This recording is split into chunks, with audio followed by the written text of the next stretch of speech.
Hi friends, welcome back to Common the Chaos Homeschool. So today I'm going to be sharing some more resources that I've been using in our homeschool this year. We've been studying geography of the Eastern Hemisphere, and so I'm going through different sections of the Eastern Hemisphere. And whenever I hit that section, I'm just collecting a bunch of resources, both to give my kids just resources to watch, to look at as informational texts and things like that, as well as provide them with chances to pick their readers. And then I choose my read alouds from these as well. So I have a bunch of different resources to share with you today. And today I'm going to be covering China and Taiwan. Now, I am covering both China and Taiwan, and I will be emphasizing a little bit more on Taiwan as much as possible because I myself grew up in Taiwan, and one of my daughters is adopted from Taiwan. And so I did look especially hard for resources that talk about Taiwan. However, it is a very small country, and so there aren't a ton of resources, but I was specifically looking for them, so I did find some resources. So I hope this video is helpful to those of you who will be studying that area of the world. And if you are studying other parts of the Eastern Hemisphere, I have done videos on Russia, India, and the Middle Eastern areas. So if you want to check out those videos, I will link a playlist in the description box below that cover those other areas.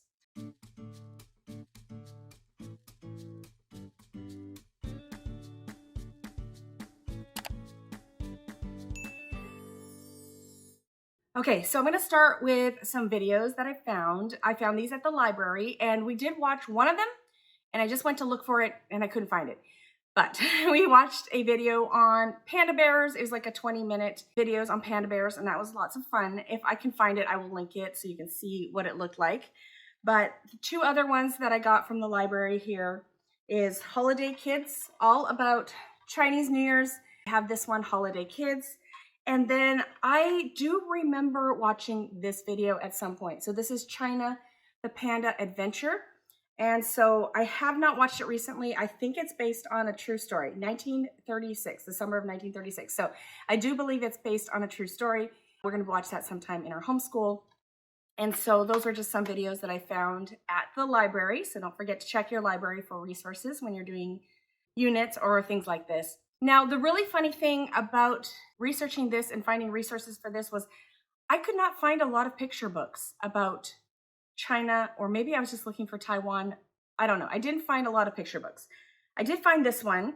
This is Not My Home by Eugenia Yo and Vivian Chang. This was a cute story.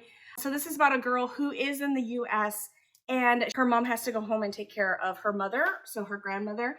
And so she has to go back to Taiwan, and she's very upset and sad because it is not her home.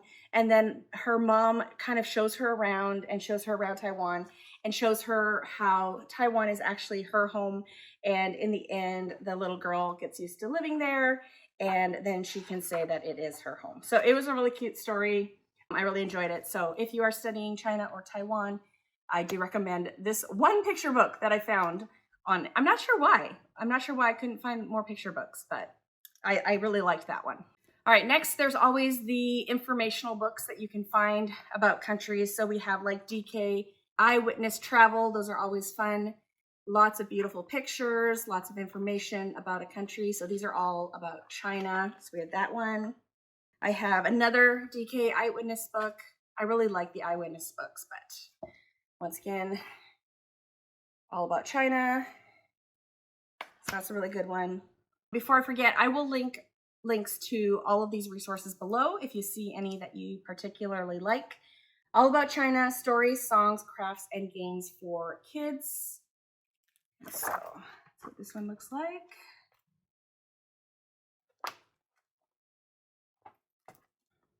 I have If I Were a Kid in Ancient China, Children of the Ancient World series.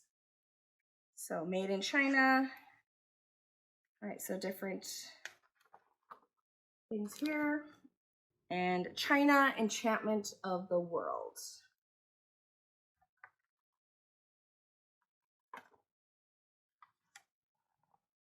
This is a nice information book. This could probably be one that a child could read pretty easily, but also get a lot of information out of. So that one looks really good.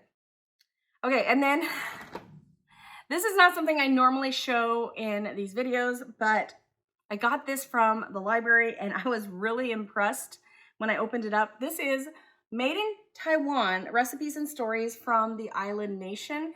And I guess probably what I was most impressed was these pictures are like just really authentic. Like it's just, the foods look amazing. I actually want to find this book myself and purchase it because I don't know, the food just looks like this is the food that I grew up eating. So, and they have like little sections like this, how to feed the gods. Yeah, but this is real authentic Taiwanese food. And so I would love to pick this up just to have in my home, and maybe we could try making some more. I do have a few dishes that I can make that are Taiwanese. And then we do go to a supermarket where we can buy some pre-made food. And so we use that to make as authentic of food as possible. We also do eat, like for our Christmas dinner, when I'm with my siblings and my family, we do tend to make Taiwanese dishes. So like beef noodles or like a meat sauce on noodles sort of dish. So yeah, anyways, I really, really liked this cookbook. So I'm gonna have to look for this just for myself. Okay, and then I don't normally show graphic novels, but that is what I found when I was looking for books about Taiwan, especially in the age range that I'm looking for. So I'm focusing sort of on 3rd, 4th, 5th, 6th grade, those sort of reading levels. So I'm gonna start with this one. Parachute Kids, Can 3 Siblings Make It in America on Their Own? This is one that my kids have been picking up from the library themselves several times, and I've glanced at the back to see what it was about. It says, a dream trip turns into a nightmare. Feng Li can't wait to discover America with her family, but after an action-packed vacation, her parents deliver shocking news.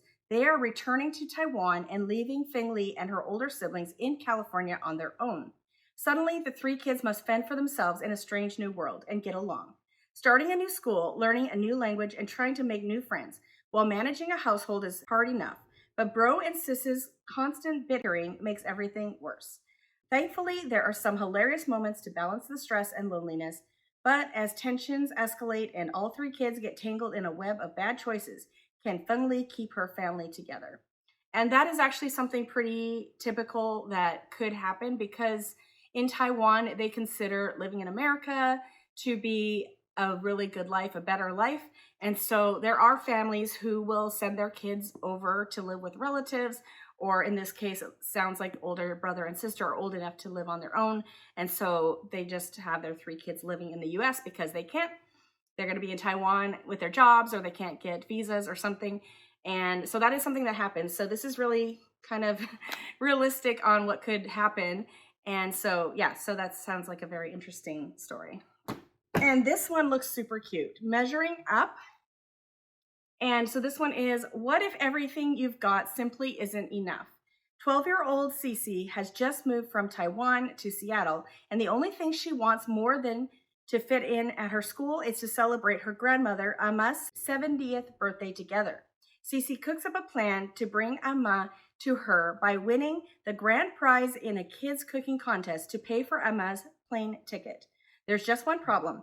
Cici only knows how to cook Taiwanese food. And after her pickled cucumber debacle at lunch, she's determined to channel her inner Julia Child. Can Cici find a winning recipe to reunite with Amma, a way to fit in with her new friends and somehow find herself too? So this just, I haven't read this, but it just sounds like a super cute graphic novel about a girl from Taiwan trying to fit in. And then this one, I'm going to share it, but I'm going to say with caution. So Lost in Taiwan, I did read this whole one. It is about a boy who is visiting his older brother who is teaching English in Taiwan, and he's basically wasting his whole summer sitting there playing computer games and video games. And eventually he decides to go out for some reason. I think he's trying to find a certain computer game or video game that you can only find in Taiwan, and he gets lost. And so it's just the story of that. It does have a lot of really beautiful graphics And it just really is reminiscent of the things that I saw growing up in Taiwan. And so I really liked it for that reason. I only am having my older two look at this. I'm not having my younger two look at this. There is like a little bit of not language that isn't language that we generally use in our home.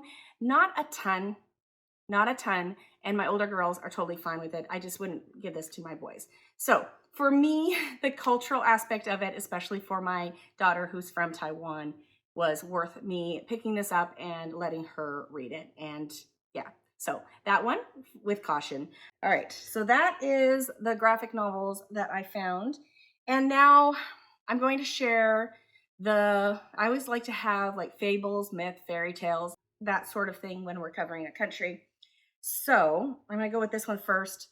I've showed this one several times. This is just one that every time we enter a new area of the world, I'm looking for a story. So Tales of Brave and Brilliant Girls Around the World by Usborne. And we will be reading Mulan. So we have that story in here. So that's just one of the stories that are in here. And this we read last time. It took us about 2 times. It's a very, very tiny book and very easy read. So this is A Grain of Sand by Helena Claire Pittman. And yeah, it's like 50 pages and like huge font and lots of pictures. So it takes a clever man to win the hand of a princess. When a humble farmer named Peng Lo asks for the hand of the emperor's beautiful daughter, the emperor is enraged. Who ever heard of a peasant marrying a princess? But Peng Lo is wiser than the emperor knows. And when he concocts a potion that saves the princess's life, the emperor gladly offers him any reward he chooses, except the princess. Peng Lo makes a surprising request. He asks for a single grain of rice, doubled every day for 100 days. The baffled emperor obliges, only to discover that if you're as clever as Peng Lo, you can turn a single grain of rice into all the wealth and happiness in the world. And then this is a Book Shark or Sunlight recommendation, Sweet and Sour Tales from China. And it says, take a journey to the Far East in these 24 clever and concise tales from China that are sure to amuse, entertain, and enlighten. Fables, parables, and jokes spanning the last 2,000 years come together to create a tribute to the age-old tradition of storytelling. Whether enjoying piecemeal or read all in one setting, this delectable collection is a treasure to be savored. So I'm going to be going through this in our morning basket. We just have it as part of our morning basket loop. Okay, so finally we are at my stack of readers and read alouds. I'll let you know which ones I'm going to be reading aloud. The first one is, I just picked it up from the library, and it is Magic Tree House Fact Checker, China, Land of the Emperor's Great Wall. I will be honest with you, I don't like Magic Tree House. I'm sorry if you had to gasp at that. A lot of people really do enjoy it. And maybe I wouldn't mind these fact checker ones so much, but I really did not enjoy reading or listening to Magic Tree House books when my kids were at that level. But if you do enjoy Magic Tree House, lots of people really do love these books. So take a look at those if that's something you enjoy in your family. So I didn't look up the reading level for Magic Tree House. Generally, it's 3rd or 4th grade. I'm not sure what the Lexile reading level is. And I am going to be sharing the reading level and Lexile for all of the rest of these, whichever ones I can.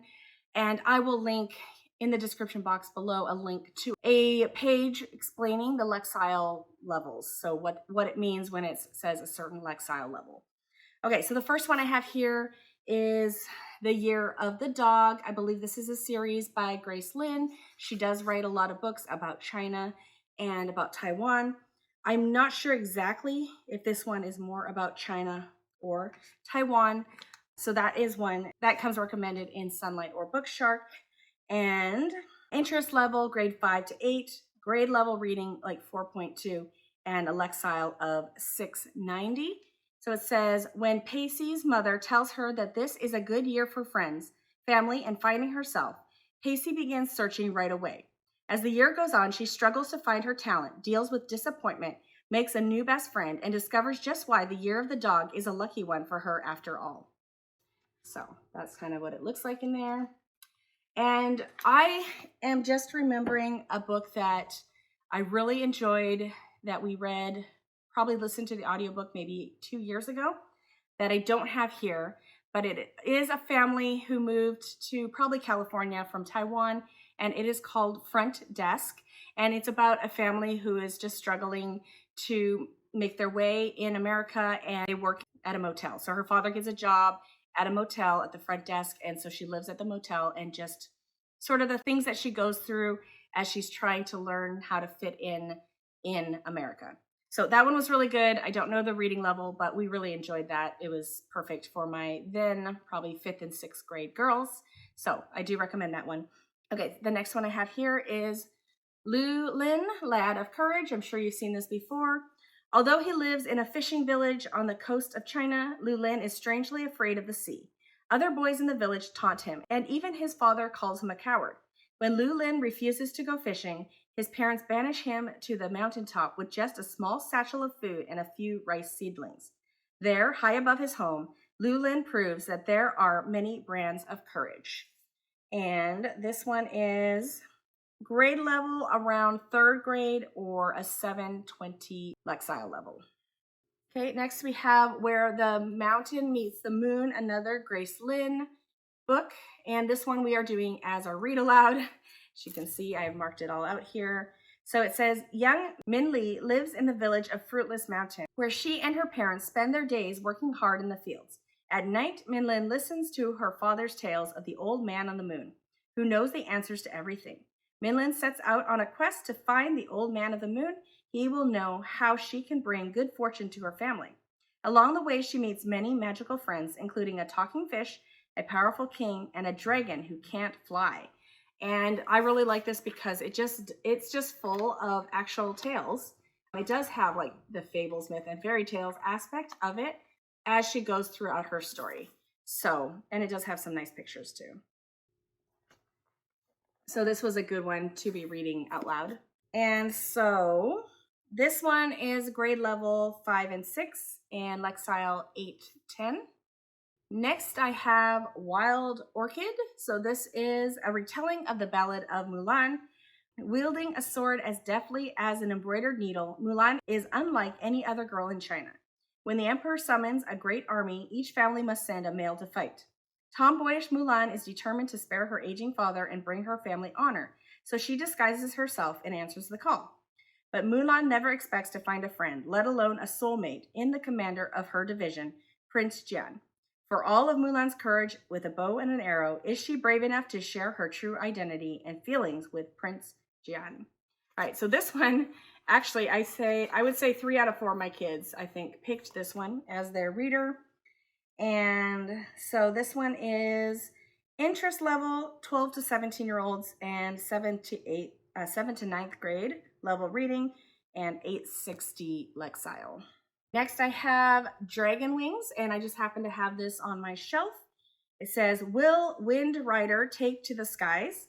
Moon Shadow is 8 years old when he sailed from China to join his father, Wind Rider, in America. For years, Wind Rider has lived in San Francisco and made his living doing laundry. Father and son have never met. But over time, Moon Shadow grows to love and respect his father and to believe in his wonderful dream. And Wind Rider, with Moon Shadow's help, is willing to endure the mockery of the other Chinese, the poverty, the separation from his wife and country, even the great earthquake, to make his dreams come true. So this one is not really set, I would say, in China, so maybe not the best book for studying China, but let's see, this one is grade level 5 to 7 and 870 Lexile level. Next, I have Yang Fu of the Upper Yangtze, a world of chaos and wonder.